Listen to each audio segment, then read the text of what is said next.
Bonjour, welcome back to the channel. It's Emily Talpin and I'm an OM system ambassador, and I post videos every Sunday about camera tips, tricks and gear.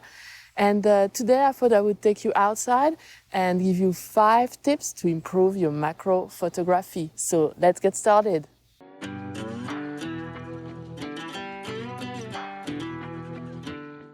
Tip number 1. Shoot in manual mode. I shoot with the 60mm macro lens. That's my favorite lens. I adore this lens. But you can see, to get the 1:1 magnification, you have a little toggle button here. And you just have to do that and then release. And then you are in macro, in true macro mode, which is 1:1 ratio.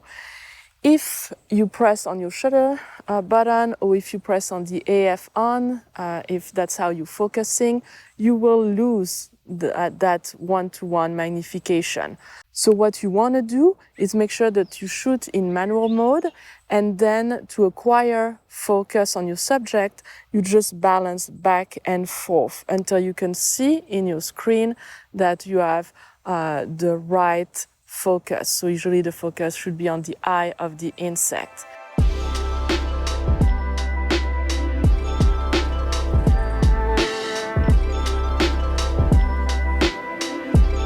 Now, in my last video, I posted all my settings for macro photography. So here they are, or you can also go back and watch the video with all my settings. Tip number 2, use a flash. When I shoot wildlife, for example, plovers on the beach, I will probably shoot wide open. So an aperture of f2.8 to f4.5, depending on my lens. Just shoot wide open. But for macro, I cannot do that. I mean, I can, but then I will have a very, very shallow depth of field, and I will have very, very little of my subject in focus. So I need to increase my aperture.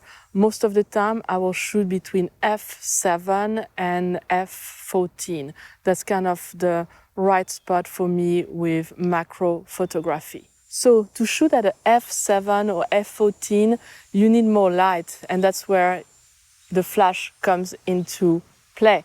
You really need to increase your light, and also you need to freeze your subject. So a flash is really a must for macro. Tip number 3, invest in a diffuser. That's my diffuser. It's actually a new diffuser. I make my own diffuser, but I thought it was time to upgrade to a better diffuser. So it's an AK diffuser. Amir is the one who made it for me. It's down in Florida, I think. And this is really super great quality.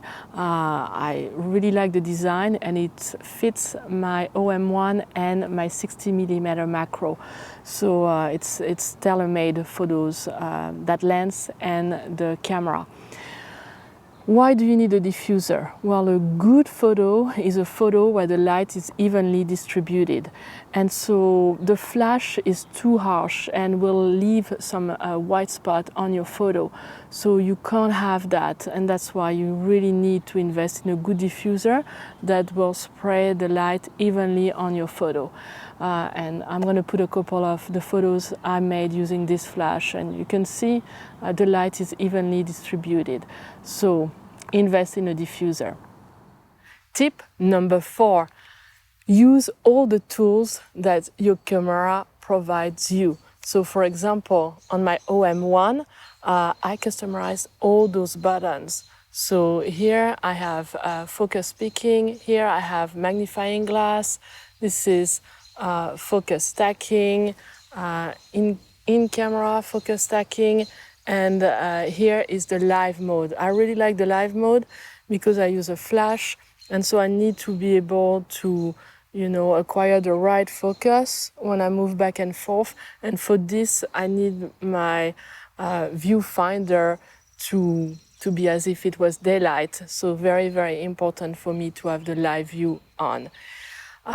So yes, make sure that you take the time to customize your camera. And you see C3, that's my macro setting. So I really like the to have that option to have 4 different buttons that are tailored to my need as well. Tip number 5, early bird catches the worm. So you got it, you need to get up early. And why do you need to get up early? Insects can move pretty fast. And if you catch them, early in the morning, it's a little bit cooler, so they might be not as fast, moving as fast as if you go out in the middle of the day. I mean, I go out in the middle of the day, I shoot macro all the time, but I've noticed that insects or bees, they are way slower early in the morning. So they are a little easier to photograph because, oh my God, try to, have a bee stay on a flower. I can spend like sometimes 2 hours, so many shots and not have a good shot of a bee. So early in the morning, they will be a little cooler and they won't move as fast. So you have a better chance of having good pictures. So I hope this video was informative, and I want to know what are your tips for macro photography. That would be a good discussion for this week. And I want to thank you again for all your support, all your comments. I really appreciate it. It really helps my channel. So if you're a subscriber, thank you so much. If you're not, make sure that you click the subscribe button, you hit the like, the bell to be notified when my videos are coming up. And thank you so much again, and I will see you next week.